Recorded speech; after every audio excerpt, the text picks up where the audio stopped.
জি, এটা তো ঐতিহ্যবাহী কুড়িগ্রাম মেলা। আপনার বাড়ি কোন জায়গায়? আমার বাড়ি রাজশাহী। রাজশাহীতে আসছেন? আজকে হইলো 6 তারিখ। 6 তারিখ। আপনি কয়দিন আগে আসছেন? আমি 1 সপ্তাহ আগে। 1 সপ্তাহ আগে আসছেন। আচ্ছা, রাজশাহী আসছেন। আচ্ছা, বেচা কিনা করবেন। মেলা তো থাকবো আরো বলতে গেলে আরো 15 দিন বা 20 দিন। আচ্ছা, আপনার বাড়ি কোন জায়গায় ভাইজান? কুষ্টিয়া। আপনার বাড়ি কুষ্টিয়া? আচ্ছা, ঠিক আছে। আপনি পাথর বিক্রি করেন।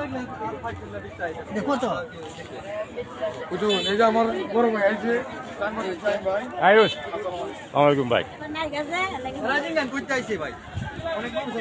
আপনার এলাকা কোনটা? কটিয়াদি। আচ্ছা,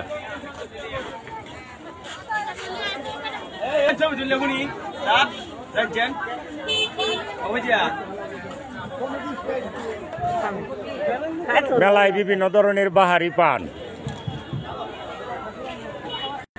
জি ভাই, এটা তো ঐতিহ্যবাহী মেলা। আপনি কত বছর যাবত এই মেলায় আসেন? প্রায় 40 বছর ধরে। 40 বছর যাবত। আচ্ছা, ঠিক আছে। আপনার কাছে কয় ধরনের পান আছে? ভাই আগিলা আইটেম। জি জি জি, নতুন কিছু না ভাই। আচ্ছা জি, আপনি তো মনে হয় যে কুড়িগ্রাম মেলায় আসছেন, আপনি মনে হয় শাহ শামসুদ্দিন আউলিয়া সাহেবের একজন ভক্ত। আপনার বাড়ি কোন জায়গায়? আমার বাড়ি কান্দেল, করিমগঞ্জ থানা। করিমগঞ্জ থানা। আচ্ছা, ঠিক আছে।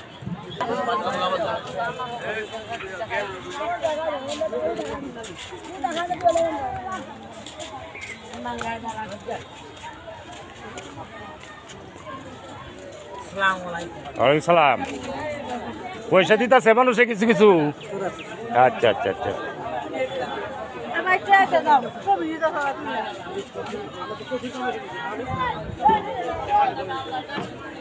আপনার বাড়ি কোন জায়গায়? নান্নাইল থানা থেকে আসছেন? আপনি তো শাহ শামসুদ্দিন আউলিয়ার ভক্ত? জি জি, আচ্ছা। আপনি কি শাহ শামসুদ্দিন আউলিয়ার ভক্ত? আচ্ছা, ঠিক আছে। তো মেলা ভালো লাগতেছে? আপনি কোন দিন আসছেন মেলায়? এই 3-4 দিন। 3-4 দিন হয়ে গেছে। আপনি কি শাহ শামসুদ্দিন আউলিয়া সাহেবের ভক্ত? জি। আপনার বাড়ি কোন জায়গায়? মাধবপুর। মাধবপুর, হবিগঞ্জ। হবিগঞ্জ জেলা। আচ্ছা, ঠিক আছে। তো ভালো লাগতেছে মেলা?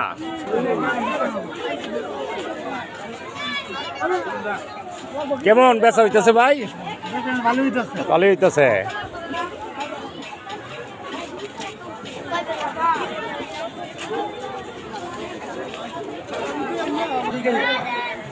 যে আমি এই মুহূর্তে আছি 700 বছরের ঐতিহ্য, যিনি 1303 খ্রিস্টাব্দে এই অঞ্চলে এসেছেন প্রখ্যাত আউলিয়া হযরত শাহ শামসুদ্দিন আউলিয়ার মাজার প্রাঙ্গণে আমি এই মুহূর্তে আছি। এখানে আপনারা দেখতে পাচ্ছেন যে ডেক বসানো হয়েছে। একটি কথা দুঃখের সাথে বলতে হয়, এখানে 100 বছর আগে একটি ডেক কিনা ছিল, যার মূল্য ছিল আনুমানিক 2 লক্ষ টাকা। এই ডেকটি কিছুদিন আগে কে বা কারা চুরি করে নিয়ে যায়। তারপর এই যে পিতলের ডেক 1, 2, 3, এই 3টি ডেক এই মাজারের একজন খাদেম এবং মাজার পরিচালনা কমিটির সদস্য, এই অঞ্চলেরই কৃতি সন্তান, আওয়ামী লীগের অন্যতম নেতা, জেলা তাঁতি লীগের সাবেক যুগ্ম আহ্বায়ক, বিশিষ্ট শিল্পপতি দানবীর জনাব শাহজাফর সাহেব এই 3টি ডেক আজকে নিজের টাকা দিয়ে আজকে এখানে কিনে দিয়েছেন। এই ডেকের মধ্যে শিরনি পাক করা হচ্ছে, যে শিরনি আমরা দেখতে পাচ্ছি এখান থেকে হাজার হাজার ভক্তবৃন্দদেরকে দেওয়া হচ্ছে, হাজার হাজার ভক্তবৃন্দদেরকে এই শিরনি দেওয়া হচ্ছে। এই যে এই ডেকগুলি পিতলের ডেক, এখানে গতকাল থেকে এবং আগামী কমপক্ষে 15 দিন এখানে বিরতিহীনভাবে শিরনি পাঠ করা হবে। এখানে যারা ভক্তবৃন্দ, আশিকান জাকেরান এবং সাধারণ মানুষ আছে, তারা এখান থেকে শিরনি নিয়ে তারা এই খুব আনন্দের সহিত খাবে এবং যারা খেয়েছে, আমি একটু পরে এই শিরনি খাবো। এই শিরনি অত্যন্ত সুস্বাদু, এই এলাকার মানুষ বলছে। আমিও একটু পরে এই শিরনি টেস্ট করব।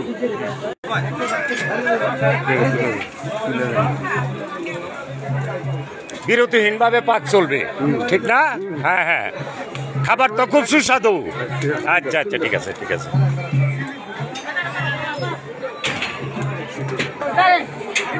এখানে আমরা দেখতে পাচ্ছি হযরত শাহ শামসুদ্দিন আউলিয়ার ভক্তবৃন্দ যারা এরা শত শত মণ চাল এখানে দান করে যাচ্ছেন। এই চাল থেকেই শিরনি পাক করা হবে আমরা ধারণা করছি সকলেই। কয় কেজি আনছেন আপনি? 2.5 কেজি। আপনি আনছেন 2 কেজি। আপনারা সবাই দিতেছেন? আপনারা কোথায় বাড়ি, কোন জায়গায়? সানফু। আচ্ছা আচ্ছা, আপনারা হযরত শাহ শামসুদ্দিন আউলিয়ার ভক্ত হিসেবে আসছেন। জি, আর আপনি খাদেমের দায়িত্বে আছেন।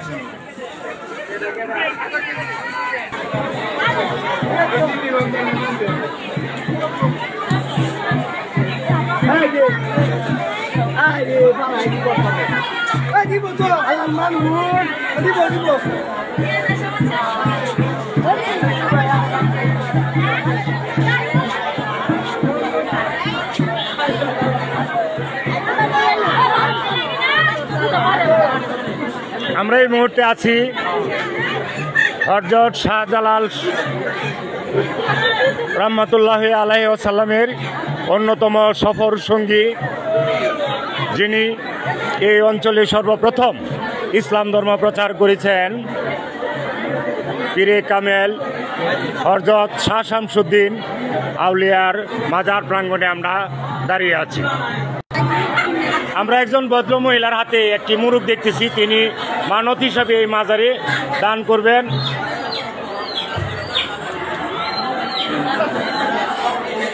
এখানে মানুষ এই পবিত্র মাজারের সম্মুখে একটি ওয়ালাইকুম সালাম একটি দান বাক্স রয়েছে। সেই দান বাক্সের মধ্যে রাখা রয়েছে হযরত শাহ শামসুদ্দিন সুলতান বুখারী রহমাতুল্লাহি আলাইহিস সালামের দান বক্স। আরেকটি দান বক্স এখানে রয়েছে। দান বক্সটি সম্ভবত খোলা হচ্ছে, আমরা দেখতে পাচ্ছি। সাধারণ মানুষ তাদের মনের ইচ্ছা অনুযায়ী তারা এই দান বাক্সে টাকা জমা রাখছেন। আমরা দেখতে পাচ্ছি এই মাজারের ডাক যিনি নিয়েছেন, জিল্লু শাহ। জিল্লু ভাই, জিল্লু ভাই, ভালো লাগতেছে? মেলাত মানুষ ভালো উপস্থিত হচ্ছে। হ্যাঁ হ্যাঁ হ্যাঁ, আচ্ছা আচ্ছা আচ্ছা আচ্ছা, ঠিক আছে। আনন্দ লাগতেছে? আনন্দ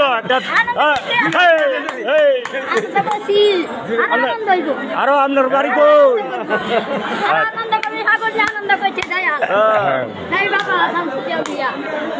সম্মানিত ভক্তবৃন্দ, আমরা হযরত শাহ শামসুদ্দিন আউলিয়া রহমাতুল্লাহি আলাইহি সাল্লামের মাজার, এই যে পবিত্র মাজার আমরা দেখতে পাচ্ছি, এখানে মাজারের খাদেমরা রয়েছে এবং এই মাজার প্রাঙ্গণে আমরা দেখতে পাচ্ছি যে ভক্তবৃন্দরা জিয়ারত করতেছে এবং এখানে মহিলারা আছেন, তারা মোমবাতি জ্বালিয়ে রাখছেন। এই যে পবিত্র মাজার হযরত শাহ শামসুদ্দিন আউলিয়ার মাজার, এই অঞ্চলে বিশেষ করে কটিয়াদি সহ এই কুড়িগাঁও অঞ্চলের আশেপাশে সর্বপ্রথম এই হযরত শাহ শামসুদ্দিন আউলিয়া এই অঞ্চলে ইসলাম ধর্ম প্রচার করেন। তার সাথে 3 জন সফর সঙ্গী ছিলেন। একজন হলেন শাহ কলন্দর, শাহ নসর এবং শাহ কবি। আমরা ইতিহাস পর্যালোচনা করে জানতে পারি হযরত শাহ শামসুদ্দিন আউলিয়া ব্যক্তিগত জীবনে মানুষের কল্যাণ করার জন্য এবং বিশেষ করে মানুষ যেন অন্ধকার থেকে আলোর দিকে আসতে পারে, সেই জন্য তিনি মানুষের সেবামূলক কাজের জন্য তিনি সংসার জীবন করেননি, অর্থাৎ তিনি ব্যক্তিগত জীবনে বিবাহ সাথী করেননি। আর ওনার সাথে যে 3 জন সফর সঙ্গী ছিলেন, শাহ কলন্দর, শাহ নসর এবং শাহ কবি, তারা 3 জন বিবাহিত জীবনযাপন করেছেন। এবং এই মাজারে অঞ্চলের যে আশেপাশের মানুষ যারা নামের সাথে শাহ শব্দটি ব্যবহার করে, তারা সবাই শাহ কলন্দর, শাহ নসর এবং শাহ কবির বংশধর। আমরা এই মাজার থেকে আমরা প্রার্থনা করব দেশ ও শান্তি কল্যাণের জন্য, দেশের মানুষ যেন ভালো থাকে। এবং এই মাজার থেকে একসময় আমরা জানি, ইতিহাস পর্যালোচনা করে আমরা জানতে পাই 1893 সনের পরে ব্রিটিশ বিরোধী আন্দোলন এবং এই খেলাফত আন্দোলন, এই পীর কুতুমিয়ার আন্দোলন এবং সন্ন্যাসী আন্দোলন, কৃষক বিদ্রোহ আন্দোলনের বিদ্রোহী নেতারা এই মাজারের স্থানটি নিরাপদ মনে করে এই মাজারেই তারা আশ্রয় দিত এবং এই মাজার থেকে এই আন্দোলনগুলি পরিচালিত করত। এই এলাকার যে পূর্বপুরুষরা তখন এই বিদ্রোহী আন্দোলনের নেতাদেরকে এই মাজারে ওয়ালি ওয়ারিস যারা বর্তমানে আছেন তাদের পূর্বপুরুষরা তাদেরকে এখন আশ্রয় দিত এবং খাবার দাবারের ব্যবস্থা করে দিতে। আমি তো পাগল, হ্যাঁ ভক্ত, হযরত শাহ শামসুদ্দিন আউলিয়ার একজন ভক্ত। দেখতে তাহলে তো এই শাহ শামসুদ্দিন আউলিয়ার মাজারে আসছেন। আপনার বাড়ি কোন জায়গায়? সিলেট সুনামগঞ্জ। আর আপনার বাড়ি আগে বলছিলেন হবিগঞ্জ মাধবপুর। কিন্তু এই যে তাহেরি সাহেব একটা কথা বলছি, পাগলা তিতামিটা বুঝে না, পাগলারে জিলাপি দিও না। আমরা এই কথা বিশ্বাস করি না। আজকে আপনাদেরকে আমি জিলাপি দিয়ে দিলাম। না না, আপনার বাড়ি কোনানো? আপনার বাড়ি কোয়ানো? পাগলা মসজিদের কাছে। আচ্ছা, এই শাহ শামসুদ্দিন আউলিয়ার মাজার প্রাঙ্গণে আপনারা আসছেন, আপনার ফকির মানুষ। গাঁজা টাজা তো খাবেন নাকি? গাঁজা তো খাইতেন না? গাঁজা কিন্তু নিষেধ, এটা খাওয়া চলবে না, সরকারের নিষেধ, এগুলি খাওয়া চলবে না, বিক্রি করা চলবে না। জি জি জি জি। তো হযরত শাহ শামসুদ্দিন আউলিয়ার মাজার প্রাঙ্গণে আসছেন। আপনার বাড়ি কোন জায়গায়? বাড়ি এই জায়গায়।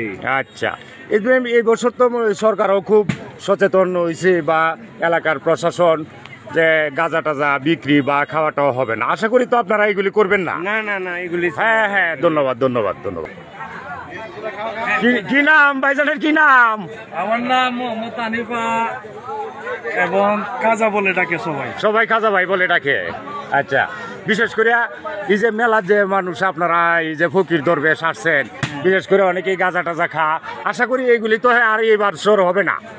না, গাঁজা খাওয়া নিষেধ, কিন্তু সিদ্ধি যদি কেউ খায় তারা খাইবে। হ্যাঁ, সিদ্ধি যদি কেউ খায়, গাঁজা খাওয়া নিষেধ। হ্যাঁ, সিদ্ধি যদি কেউ খাইতে পারবে। আচ্ছা, তবে গাঁজা না খাইলেই চলবে, গাঁজা বিক্রি। আর যদি কেউ গাঁজা বিক্রি করতে আসে, তাদেরকে আপনারা প্রশাসনের কে জানিয়ে দিবেন, পুলিশ প্রশাসনকে জানিয়ে দিবেন, তাদেরকে যেন গ্রেপ্তার করে, ঠিক না গাঁজা ভাই? 100 গ্রামের উপরে পাইলে তারে আপনার বাড়ি কোন জায়গায়? কিশোরগঞ্জ সদরে। এই যে হযরত শাহ শামসুদ্দিন আউলিয়া সাহেবের পবিত্র মাজার প্রাঙ্গণে আসছেন, আপনারা কিরকম ধরনের চিন্তা ভাবনা আছেন যে গাঁজা টাজা এগুলি খাবেন বা বিক্রি করবেন? জি না, আমরা তো এই গাঁজা খাবো বা গাঁজা বিক্রি করবো চিন্তাধারা নিয়ে আসি নাই। আমরা আসছি এই শাহ শামসুদ্দিন আউলিয়া একজন প্রখ্যাত আলেম, পীর। তার জন্য আসছি, আমরা আসে তার কাছে আসছি মেলায়, তার অনুষ্ঠানে। তো যারা সিদ্ধি খায় এরা হয়তো খাইতে পারে, কারণ যেহেতু অলির দরবার ভাগল ফকির আউলিয়ারা আছে, সাধক, যারা সাধক এরা সিদ্ধি সেবা নেয়। আচ্ছা, তবে গাঁজা টাজা যেন না খাওয়া হয়, এটা আপনাদের প্রতি অনুরোধ রইল। Thank you. চিনি দিতে নাইছেন? খাইতে নাইছেন? পকেটে টাকা পয়সা আছে? পয়সা দিলে ভাত খেলে নিলি, গাঁজা টাজা তো খাবেন না? না, যে আমি টাকা দিলাম। আচ্ছা ঠিক আছে, দিলে ভাত খাই। আপনার বাড়ি কোন জায়গায়? বেলাবর থানা সারানি। এটা কিসের সিঙ্গা? মহিষের সিং। আচ্ছা ঠিক আছে। এই যে মেলাতে আসছেন, এটা পবিত্র মাজার, আপনাদের কি এমন কোন ইচ্ছা আছে যে গাঁজা টাজা খাবেন? আমরা এমন কোন আশা নাই, আমরা বাতি জ্বালাইবো, আমরা মাজার জিয়ারত করবেন। আচ্ছা ঠিক আছে, ভালো। আল্লাহ আপনি তো মাজারে আসছেন, আপনারা তো প্রায় সব আমি দেখি বিভিন্ন জায়গায়, কিশোরগঞ্জ দেখছি, এই পবিত্র মাজারে আসছেন, সাথে কি গাঁজা টাজা আছে? এটা কি? এটা কি? আচ্ছা, গাঁজা টাজা তো খাবেন না? বলেন কোনদিন আসছেন? আজকে আসছেন। এই যে বুতলা বাতলা আনছু নিতনের ভিতরে কি গাঁজা টাজা নাই তো? আচ্ছা আচ্ছা, গাঁজা গাঁজা খাবেন না তো? আপনি মুরব্বী মানুষ গাঁজা খান না যে? আচ্ছা, এই কিনে কিনে গাঁজা খাবেন, গাঁজা খাবেন না, ঠিক আছে? আপনার বাড়ি কোন জায়গায় ভাই? পাকুন্দের থেকে আসছেন? কোনদিন আসছেন? আজকে আসছেন। এই পবিত্র মাজারে আসছেন, আপনার একটা ঘরের মতো বৈশাখ আসমানের মতো এটা গেড়েছেন, সামনে মোমবাতিও দেখছি, পানিও আছে, আগরবাতিও আছে। এই তবে আপনারা কি যে গাঁজা টাজা সিদ্ধি টিদ্ধিতে তো খাবেন কিনা? গাঁজা খাইলে তো এইগুলি খাওয়া ভালো না, স্বাস্থ্য নষ্ট হবে, পকেটের পয়সা নষ্ট হবে। হ্যাঁ, আমি বরং আপনাদেরকে টাকা দিয়ে যাচ্ছি, আপনারা অন্য কিছু ফল টল কিনে খাবেন, গাঁজা টাজা খাবেন না। গাঁজা টাজা খাওয়ার দরকার নাই, ঠিক আছে? হ্যাঁ হ্যাঁ হ্যাঁ।